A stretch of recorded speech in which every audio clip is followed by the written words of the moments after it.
और मैं आज आपको ऐसी सच्चाइयों से रूबरू कराऊंगा, क्योंकि मैं शायद इस टॉपिक पर आज बहुत ज्यादा भी बोल सकता हूं, क्योंकि इसका कारण है मैं इंडिया का स्टूडेंट भी रहा हूं। ठीक है, पेपर मैंने सीडीएस का भी दिया, पेपर मैंने आपको कल जो पढ़ाया था क्या एयरफोर्स का, एयरफोर्स तो मैंने नहीं दिया, बट एयरफोर्स के सिलेक्शन इतने सारे कराए, हर बार देता हूं तो मुझे पता है। तो जिन जिन एग्जाम्स के बारे में मेरे को पता है और मैंने खुद भी दिए हैं और मैंने निकाले हैं वो एग्जाम, या फिर मैंने उनको बहुत डीपली पढ़ाया है, तो मैं उनके बारे में बताऊंगा। जिस दिन आप मुझसे ऐसा एग्जाम पूछ लोगे जिसमें मैंने ना कभी पढ़ाया ना मैंने उसको खुद दिया और ना मुझे उसके बारे में पता, उसके बारे में मैं आपको नहीं बताऊंगा। ठीक है, तो चलिए आज का टॉपिक है हमारा एनडीए, बिकॉज मैं इंडिया का स्टूडेंट रह चुका हूं और मैंने 3 बार एनडीए क्वालिफाई किया है। ठीक है, तो इसके बारे में मैं आपको बेसिकली बताऊंगा होता क्या है। इंडिया के एग्जाम में आपको पता है 2 चीज आती है, एक आता है मैथ्स, एक आता है जीएटी।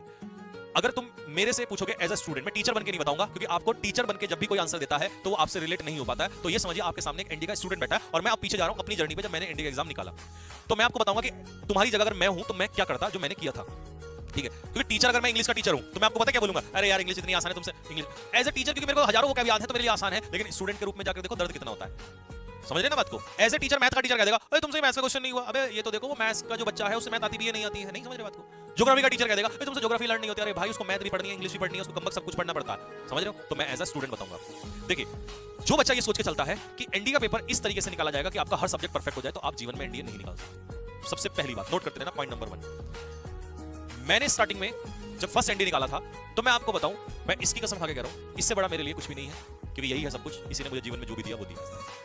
ठीक है, नॉलेज, किताब, विद्या जो भी कहते हैं, इससे बढ़ के कुछ हो नहीं सकता। तो अब जो भी मैं बोलूंगा वो आपको इसके प्रिपरेशन के बारे में सत्य बोलूंगा, झूठ यहाँ पर बोलने का कोई मतलब नहीं बनता। तो आप विश्वास कर सकते हो कि जो भी मैं बताऊंगा। मैं अगर आपको कहूं कि मैं 12th क्लास से पहले 10th क्लास तक एक अच्छा स्टूडेंट था, लेकिन 11th और 12th में मेरा थोड़ा पढ़ाई का काम डगमगा गया था, क्योंकि मैं स्पोर्ट्स में चला गया था। तो इस चक्कर में मेरा बाकी तो डगमगाया नहीं, लेकिन सबसे ज्यादा जो डगमगाया वो मैथ्स। क्यों? क्योंकि मैथ्स की दिक्कत ये होती थी कि मैथ्स को कम वक्त करना पड़ता है सॉल्व, रटने का काम तो 4 घंटे बैठ के रट ले, कोई भी इंग्लिश रट ली, सोशल स्टडीज होती है 12th में, जो भी XYZ जो भी था, टॉपिक हिंदी बाकी सब रटने का था। रटने का काम बहुत जल्दी हो जाता था, लेकिन पढ़ने के लिए, सीखने के लिए तो आपको क्लास में बैठना पड़ेगा, और मैं क्लास में कम बैठता था। बाकी मैं तो इंग्लिश में किसी कॉपी लेके काम नोट कर लिया, लर्न कर लिया, लेकिन मैथ्स तो तब क्लास में बैठोगे प्रैक्टिस करोगे तभी आएगा। अब हम बैठे रहते थे ग्राउंड में, रेस लगाते रहते थे, घूमते रहते थे, तो इसलिए मेरा 11th कमजोर पड़ा। और अगर कोई 11th में है तो बच्चों 11th के मैथ पे ध्यान दो, तभी 12th का मैथ अच्छा होगा। कई बच्चे सोचते हैं 11th निकाल दो 12th सर में दर्द कर देगा। तो मेरा मैं समझ गया होगा कि कितना कमजोर था। मार्क्स इतने थे कि बेइज्जती होगी नहीं, और बताऊंगा मैं तुम्हें नहीं, क्योंकि कम बहुत नहीं थे और बहुत ज्यादा भी नहीं थे। तो समझ लो 50 से कुछ ऊपर थे और 80-85 से कुछ नीचे थे, तो मतलब यही कहीं थे। ठीक है, समझ जाइए, ज्यादा इंटरेस्ट नहीं थे। अब जिस बच्चे का मैथ्स बहुत स्ट्रांग ना हो, और मेरे को मैथ्स से डर भी लगता था, और देखिए बोर्ड में तो टीचर ना टिक मार्क लगा देते हैं, तो वहां से भी पेपर में आ जाता है, लेकिन कंपटीशन अलग है। जब मैंने एनडीए का एग्जाम की तैयारी की तो मैं आपको सच बताऊं, मेरे को सबसे ज्यादा डर जो लगा मैथ्स से लगा। मेरा मैथ्स इतना कमजोर था कि आरएस अग्रवाल की जो बुक आती है, उस समय आरएस अग्रवाल की बुक से पेपर निकलता था। आज आरएस अग्रवाल की बुक से पेपर नहीं निकाल सकते, सिर्फ आरएस अग्रवाल से। उससे बेस मजबूत होता है, हमारे टाइम पे निकलता था, क्योंकि वहां क्वेश्चन सीधे सीधे उड़ते थे। तो मेरा मैथ्स इतना कमजोर था, मैं आपको बताऊं कि मैंने इतनी पढ़ने की कोशिश की, लेकिन मेरे को समझ नहीं आता था। जब मेरे को समझ नहीं आया तो मैंने उसको रटना भी स्टार्ट कर दिया। मैंने वैल्यू पुटिंग, ट्रिग्नोमेट्री के क्वेश्चंस भी लगाए, आपको बताऊं। तो मैं क्या करता था, वैल्यू पुटिंग वाले सबसे क्यों रटने, जो चैप्टर रटने के थे मैंने मैथ्स के चैप्टर रट लिए, अब मुझसे सॉल्व नहीं होते थे। समस्या इतनी आ गई कि मेरे को टेंशन होने लगी कि मेरा मैथ्स नहीं होगा सॉल्व। अब जब मैथ्स नहीं होगा तो सेकंड पेपर कभी चेक ही नहीं होगा आपका। सेकंड पेपर में मुझे एडवांटेज थी कि मेरा इंग्लिश स्ट्रांग था, तो मैं इंग्लिश के क्वेश्चंस कर लेता था, और साइंस भी थोड़ा ठीक ठाक था, इसीलिए मुझे जीएस ज्यादा पढ़ने की जरूरत नहीं थी। लेकिन मैं फिर भी जीएस में इंटरेस्ट लेता था, वो भी सिर्फ ज्योग्राफी में। हिस्ट्री का मुझे कुछ नहीं आता था, लेकिन ज्योग्राफी में इंटरेस्ट था, और ज्योग्राफी क्वेश्चन आपको पता है काफी आते हैं। लेकिन आजकल पॉलिटी कम आती है, पहले पॉलिटी भी ठीक ठाक आते थे, तो मुझे पॉलिटी भी, कॉन्स्टिट्यूशन पढ़ने में इंटरेस्ट था।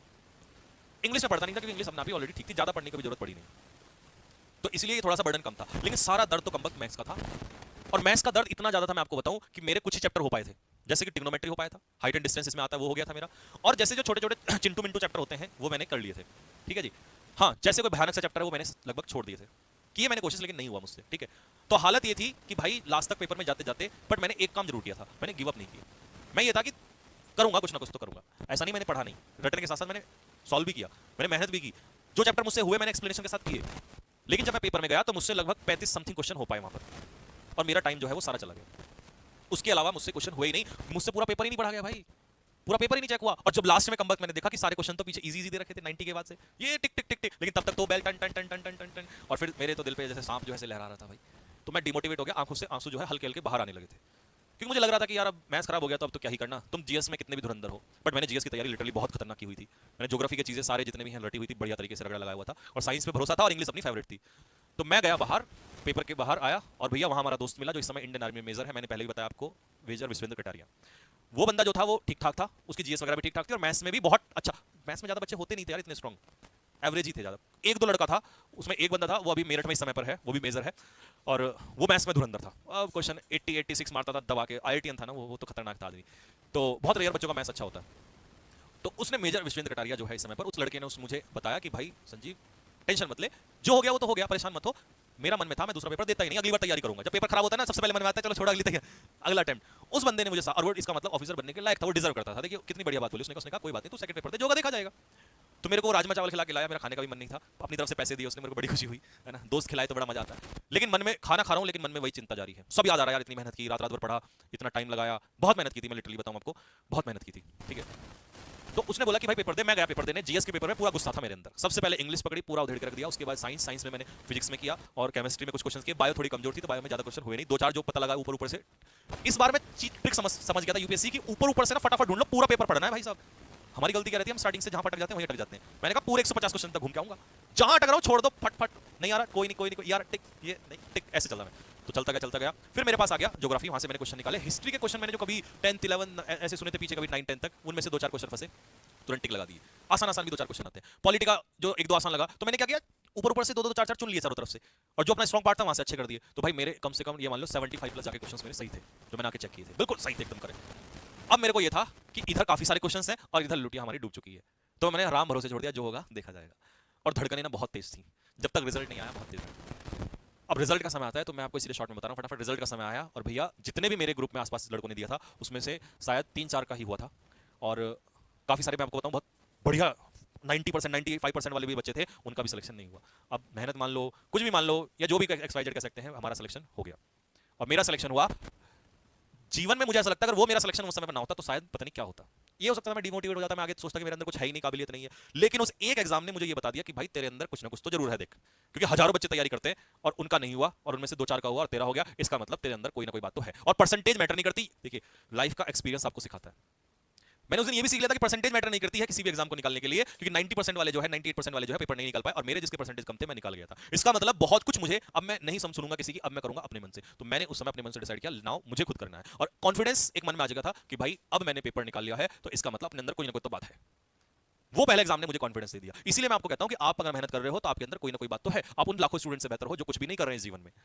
फिर मैंने उस दिन ये डिसाइड कर लिया था कि अब मेरा एनडीए में सिलेक्शन हो या ना हो, बट मैं लड़ूंगा, क्योंकि अगर मैंने ये एग्जाम निकाला तो मैं जीवन में कुछ ना कुछ तो करूंगा और मैं आगे भी एग्जाम निकाल सकता हूं। तो मैं आपसे यही कहता हूं कि जब आप किसी एग्जाम की तैयारी करते हो तो आपका वो एग्जाम निकले या नहीं निकले उसको भूल जाओ, अपना कर्म करते रहो, क्योंकि कहीं ना कहीं आपको रिजल्ट जरूर मिलेगा, या तो वो निकलेगा या उससे बेहतर कुछ और आपको मिलेगा। क्योंकि एक सवाल ये भी तो होता है आपका खुद से कि यार मेहनत तो कर रहा हूं, कहीं मिलेगा कुछ नहीं मिलेगा। और यही क्वेश्चन जो है आगे चल के मैंने पढ़ा डॉक्टर एपीजे अब्दुल कलाम के बारे में। वो एसएसबी देने आपको अगर पता हो, उनकी हिस्ट्री पता हो आपको, तो देहरादून आए थे, वो देहरादून से ही रिजेक्ट हुए थे, देहरादून से वो रिजेक्ट हुए और उन्होंने सुसाइड करने का सोच लिया था। अगर आपने ये पढ़ा हो तो कभी पढ़ लेना उनके बारे में, उन्होंने सुसाइड करने का सोच लिया था, क्योंकि पैसा उनके पास जाने वापस जाने तक का भी पैसा नहीं था भाई, और अपने जो भी घर फैमिली में गहने थे उनको रखवा के गिरवी, और वो तब यहाँ पहुंचे और एसएसबी नहीं दे पाया। उनको लगा कि मैं अब अपने परिवार की कैसे सेवा कर पाऊंगा, मैं तो कुछ कर ही नहीं पाऊंगा, और वो बंदा सुसाइड करने पहुंच गया। तो कोई ब्राह्मण था, उसने उसको समझाया कि नहीं बेटे, कुछ ना कुछ तेरे लिए बढ़िया इंतजार कर रहा है, और उसने अपनी तरफ से उसको पैसे जो भी कुछ दिया होगा, और वो वापस गया, और उसके बाद आज पूरी दुनिया उसको जानती है। तो आप ये कैसे कह सकते हो कि सर ये सेलेक्ट नहीं हुआ तो मैं भी सेलेक्ट नहीं हो सकता? अगर अब्दुल कलाम सेलेक्ट नहीं हुए तो क्या आप सेलेक्ट नहीं हो सकते? क्या उसके बाद बच्चे सेलेक्ट नहीं हुए? ऐसा कुछ नहीं होता। बस ये होता है कि क्या पता अब्दुल कलाम के अंदर उस समय वो बात ना रही हो, बट समय आते आते वो इतना महान हो गया कि उसने सीखा जीवन में। तो अगर आप आज एसएसबी आउट होते हैं या रिटर्न नहीं निकाल पाते हैं, तो क्या पता आपके अंदर अभी वो बात ना हो, जिस दिन वो आपके अंदर आ गया उस दिन आपका सिलेक्शन हो जाएगा। तो इसीलिए मैं हमेशा आपको समझाता हूं कि आपको कभी भी डरना नहीं है। ये एनडीए के बारे में है, और एसएसबी के बारे में भी मैं आपको यही समझाना चाहता हूं कि एसएसबी बहुत आसान सा प्रोसीजर है। 3 बार एसएसबी देने के बाद मुझे ये बात समझ में आई कि आपको अगर आप प्रेशर लेके जाओगे एसएसबी में तो आप आउट हो जाओगे, झूठ लेकर जाओगे तो आउट हो जाओगे, और जो ये टेंशन लेके जाते हो ना कि नहीं बस सिलेक्शन हो जाए किसी तरीके से, बेटा एज अ जॉब उसको अपॉर्चुनिटी मत लेके जाओ। ये सोचो कि ये मेरा अपना मेरे कैरेक्टर का जजमेंट है वहां पर, और मैं क्या हूं मुझे वो एक्सप्रेस करना है, बाकी जो होगा वो देखा जाएगा। क्योंकि लाखों बच्चे आते हैं, उनको फर्क नहीं पड़ता तुम्हें बाहर निकालने में। तो बी कूल, बी काम, बी कॉन्फिडेंट, बी ऑनेस्ट, और जो तुम करते हो वही वहां बोलना है जाके आपको, और रटने का कोई प्रोसीजर नहीं है, ठीक है। इंग्लिश मैं मानता हूं कि जरूरत है, अगर मैं कहूं कि इंग्लिश की जरूरत नहीं होती एनडीए सीडीएस केसेस में, तो ये झूठ है। क्यों? क्योंकि जब इंग्लिश तुम्हारी अच्छी नहीं होती तो तुम टॉपिक पे बोल नहीं पाते, और बोल नहीं पाते तो तुम हेजिटेट होते हो, हेजिटेट होते तो कॉन्फिडेंस डाउन होता है, कॉन्फिडेंस डाउन होता है तो तुम बाहर हो जाते हो। तो इसीलिए हमें बोलने के लिए थोड़ा सा अच्छा बेहतर करने के लिए हमें थोड़ी सी इंग्लिश अच्छी करनी पड़ती है, लेकिन इतनी अच्छी नहीं करनी पड़ती, इतनी अच्छी नहीं करनी कि हम अंग्रेज बन जाएं। अगर इंग्लिश के दम पे सिलेक्शन होता तो हर सीबीएसई आईसीएसई का स्टूडेंट सेलेक्ट होता, लेकिन ऐसा नहीं होता है, ठीक है। तो इंग्लिश वाला भूत अपने दिमाग से निकाल दो, लेकिन हाँ न्यूज़पेपर पढ़ना बहुत जरूरी है। अगर तुम्हारा रिटर्न निकल जाए तो न्यूज़पेपर को ऐसे यूं रखा करो साथ में, एक यूं बस, मतलब सो भी रहो ना तो साथ में न्यूज़पेपर, जैसे रिटर्न निकलने के नजदीक आ जाए आपको लगे निकल जाएगा, क्योंकि न्यूज़पेपर से बढ़िया तुम्हें नॉलेज कोई नहीं दे सकता, और वही तुम्हारी इंग्लिश इंप्रूव करेगा। मैं खाना खाता हूं तुम गाना गाती हो, ये वाली इंग्लिश नहीं सीखनी है, आपको सीखना है टॉपिक। आज एयरफोर्स का वो चल रहा है फेज 2, वहां जीडी के टॉपिक्स आ रहे हैं, उस जीडी के टॉपिक में आया है ऑनलाइन शॉपिंग। तो ऑनलाइन शॉपिंग के बारे में अगर आपको बोलोगे तो आपको नॉलेज होनी चाहिए कि भैया ऑनलाइन शॉपिंग में क्या फायदे क्या नुकसान है। हमें नॉलेज होती नहीं और इंग्लिश को बोलने चले हम लोग, नॉलेज भी तो होना बहुत जरूरी है। जस्टिस इन इंडिया ये टॉपिक आया आज का, अब जस्टिस इंडिया के बारे में आपको पता नहीं होना चाहिए कि इंडिया में जस्टिस की समस्या क्या है। यहां तो इंडिया में जस्टिस मिलता ही नहीं है, और मिलता भी है तो 20 साल बाद मिलता है। रेप आज कर दिया और 20 साल बाद सजा मिल रही है, क्या फर्क है इसका? किसी के साथ प्रॉब्लम आ जाएगी, 20 साल बाद तुम सजा दे रहे हो, तो इसका क्या मतलब बनता है? इसीलिए कहावत है जस्टिस डिलेड जस्टिस डिनाइड। अगर जस्टिस में देरी हो जाए तो जस्टिस ना के बराबर है, तुरंत एकदम से उसको एक्शन लो। तो इंडिया में ये, अब मुझे नॉलेज है तो मैं बोल पा रहा हूं, अगर नॉलेज नहीं है तो कैसे बोल पाएगा? इसीलिए प्राइमरी क्या है? नॉलेज, और सेकेंडरी क्या है? English. Knowledge is important, secondary है आपका इंग्लिश। जिस दिन नॉलेज आ जाएगी इंग्लिश अपने आप आ जाएगी, क्योंकि तुम पढ़ोगे कहां से? गूगल से पढ़ोगे। कहां से पढ़ोगे? अखबार से पढ़ोगे, तो वो इंग्लिश में ही तो पढ़ोगे, बस उसी को इंग्लिश में पढ़ोगे, इंग्लिश में बोल दोगे। हम क्या करते हैं? नहीं, हमें तो पहले इंग्लिश सीखनी है भाई, और जो इंग्लिश सीखनी है उसका वहां लेना देना नहीं है। तो इसलिए हमें भ्रम में फैलाया जाता है, और जो सेंटेंस हमें सिखाए जाते हैं, हाउ डू यू डू, और ये सब, वहां पर हाउ डू यू डू का कुछ नहीं होना। जितने भी एसएसबी के एस्पिरेंट्स अगर मुझे देख रहे हैं वो इस समय सोच रहे होंगे कि हां सर सही बात खोल रहे हो, सारे राज खोल रहा हूं मैं। देखिए टीचर तो वो इंग्लिश की, स्पोकन इंग्लिश का बैच उसे बेचना है, इसलिए वो चाहता है कि वो आपको ये वाली चीजें सिखाए। लेकिन अगर मैं कहता हूं आपसे कोई टीचर आपको ऐसा बैच पढ़ा दे, मैं आज खुलेआम इस मंच से कह रहा हूं कि जो आपको ऐसा बैच सिखा दे, ऐसा बैच पढ़ा दे स्पोकन का, जिसमें आपको टॉपिक सिखाए, आपको टॉपिक्स पढ़ाए, उस बैच को तुरंत भाग के खरीद लेना, ये मेरी तरफ से सलाह है। लेकिन उसके टॉपिक्स, मैं फिर कह रहा हूं, इंग्लिश नहीं, टॉपिक्स, इंग्लिश के टॉपिक्स। अगर वो आपको टॉपिक्स कराता है India China relation, India US relation, surrogacy, या इस तरीके के जो भी topic, women empowerment, poverty in India, population explosion, ये अगर आपको कोई पढ़ा दे तो भाई उस टीचर से बढ़िया टीचर मैं नहीं मानता, क्योंकि इस समय पर कोई भी उन पर काम नहीं कर रहा है। एसएसबी के जितने भी, आपको एक और सही सच बताता हूं आज, भले चाहे आप बहुत सारे लोग मुझे क्रिटिसाइज करें, लेकिन मैं सच भी खोलना चाहता हूं। एसएसबी जितने भी आप एसएसबी में जाते हो ना, कहीं भी एसएसबी कोचिंग करने, जितने भी हमारे ये ऑफिसर्स लोग हैं, वो आपको एसएसबी में हाउ टू स्पीक बताते हैं, कैसे बोलना है, लेकिन खड़े होकर ये नहीं बताएंगे ये वाली लाइन बेटा बोल, ये पढ़, ये लिख, ये नहीं बताएगा, क्योंकि इतना मेहनत नहीं करते वो लोग। वो लोग सिर्फ आपको आप में कमियां जो है उनको ही तो सुधारते हैं। वो ऐसे मान लो कि जैसे आप हमारे पास आए और हमने पूछा नहीं तेरा एरर गलत है, ये सही है, ये गलत है, सही है, बट क्या हम एरर ऐसे सही करते हैं? हम क्या करते हैं? पहले आपको सिखाते हैं बेटा ये ग्रामर का बेस है, ये कॉन्सेप्ट है। लेकिन किसी भी ऑफिसर के पास इतना टाइम ही नहीं है। वो एक महीने, कितने दिन की कोचिंग होती है एसएसबी की? 15 20, एक महीना, इससे ज्यादा नहीं होती। एक महीने में आपको टॉपिक सिखा देगा क्या? नहीं। वो कहता है तुम्हारी तो इंग्लिश सीख नहीं है, तुम्हारे तो टॉपिक की नॉलेज नहीं है, वो तो आपको क्या दे देगा? बुक पकड़ा देगा, और आपको वो 10-15 दिन में बुक पढ़ी नहीं जाएगी। तो फिर आप एसएसबी से बाहर हो जाते हो, फिर आप दोबारा तैयारी करते हो। तो अगर आप पहले अटेम्प्ट में सिलेक्शन लेना चाहते हो, तो आप 10th क्लास में हो, जो बच्चे मुझे देख रहे हैं 8 9 10 वाले, सब सुन लो, रोजाना आधा घंटा देना स्टार्ट कर दो इस बात पे। कोई एक टॉपिक उठा लो, टॉपिक के नाम मैं आपको बता दूंगा जो आपके, और मैं आपको विद बोर्ड के नाम से बताऊंगा कि इस बोर्ड में इस डेट में आया था। जो ज्यादा कॉमन टॉपिक है, विमेन टॉपिक, इंपावरमेंट, सब जगह आता है, या तो कभी डाउरी सिस्टम से आएगा, या कभी रेप क्राइम से आएगा, कुछ भी विमेन से रिलेटेड आता ही आता है। इंडिया में से रिलेटेड भी बहुत ज्यादा टॉपिक आते हैं। Population explosion, poverty in India, unemployment in India, privatisation in India, ज्यादा समस्या इंडिया की तो आएंगी। नेक्सलिज्म का टॉपिक आता है, टेररिज्म का टॉपिक आता है। पढ़ो टेररिज्म के बारे में, व्हाट इज टेररिज्म, क्यों क्यों क्यों ये बड़ी समस्या है, क्या केवल इंडिया में है या पूरे कंट्री में, पूरे वर्ल्ड में है? सब जगह पर है। कैसे इससे लड़ सकते हैं?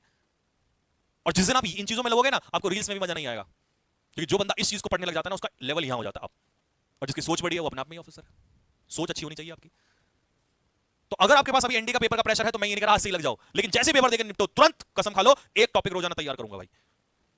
कुछ नहीं करूंगा मैं, ना मैं इधर जाऊंगा कहीं नहीं जाऊंगा, ये नहीं कि हाँ पेपर हो गया 20 दिन बाद देखूंगा। तुम्हारा रिटर्न निकले ना निकले, अगर तुम्हें एनडीए सीडीएस में जाना है, उसके तुरंत बाद एकदम से लग जाओ, रोजाना एक टॉपिक तैयार करो। अगर तुम्हारा एक महीने में नॉलेज के साथ साथ इंग्लिश इंप्रूव ना हो जाए, मेरा नाम बदल देना। मेरे पास तो मैं आपको बताऊं समय नहीं है, क्योंकि इतनी सारी सुबह से रात तक क्लासेस होते हैं, नहीं तो मेरे मन में ये आया था कि एक बैच ऐसा निकालूंगा बच्चों के लिए। और ये टॉपिक्स जो है ना, मैं केवल एनडी सीडीएस वालों को नहीं पढ़ाऊंगा, ये एयरफोर्स एनडी सीडीएस 5वीं क्लास से बच्चों को पढ़ाऊंगा। क्योंकि सोचो जो बच्चा 5th 6th क्लास से, भाई अभी तो 9 10th के बच्चे मुझे देखते नहीं दिखते, और अगर 6 7 से कोई बच्चा ये टॉपिक्स लर्न करना स्टार्ट करे, उसको नॉलेज का भंडारा होगा नहीं होगा। और जिसको इतनी नॉलेज उस समय तक होगी 10th 11th तक, क्या वो बच्चा रुकेगा किसी से? वो नहीं रुकेगा भाई। जिसको नॉलेज है वो बोलेगा, और जो बोलेगा वो कॉन्फिडेंट होगा, और जो कॉन्फिडेंट होगा वो सिलेक्शन लेगा। तो हम रिटर्न की तैयारी तो करते हैं, लेकिन हम एक और मुद्दा भी भूल रहे हैं। अगर मुझे समय मिला तो मैं इस पे काम करूंगा, लेकिन अगर इससे पहले कोई काम करता है तो भाई मैं सजेस्ट करूंगा। मैं सच बता रहा हूं, टीचर किसी को सजेस्ट नहीं करते, लेकिन इस चीज के लिए मैं स्पेशल अपने मन से वीडियो बनाऊंगा, और मैं नाम लूंगा कि भाई इस बंदे का, इस टीचर का बैच परचेज करो, खरीदो। ये काम की चीज है, काम की चीज हर बच्चे को मिलनी चाहिए, क्योंकि इसी से सिलेक्शन होगा। हाँ, अगर आप सीजीएल एसएससी वगैरह के स्टूडेंट हैं तो आपको काम करनी है, क्योंकि वहां कभी आना नहीं है। मैंने जो बात बताई, अब बताओ तुम्हें कैसी लगी, कमेंट बॉक्स में लिख के बताओ फटाफट। तो ये है एक्चुअल में सच्चाई। आरएस अग्रवाल की कौन सी बुक? बेटा आजकल आरएस अग्रवाल की बुक आती है, वो उन्हीं बच्चों को करनी चाहिए जिनका मैथ्स बहुत कमजोर है। एनडीए के लिए जिनका मैथ्स बहुत कमजोर है, उन्हीं बच्चों को करनी चाहिए। पेपर निकालने के लिए मत करो, क्योंकि आजकल मैथ्स के कॉन्सेप्ट प्रीवियस से उठा के देखा पिछले 2 साल के, ये लैंग्वेज आते हैं लंबे लंबे से, तो वो उसमें नहीं है।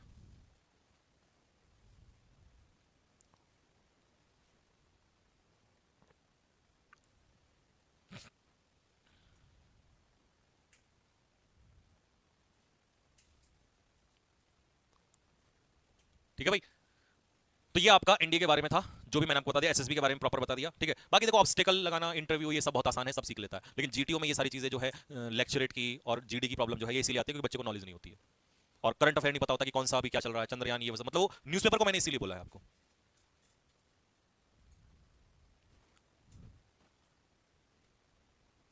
ठीक है जी।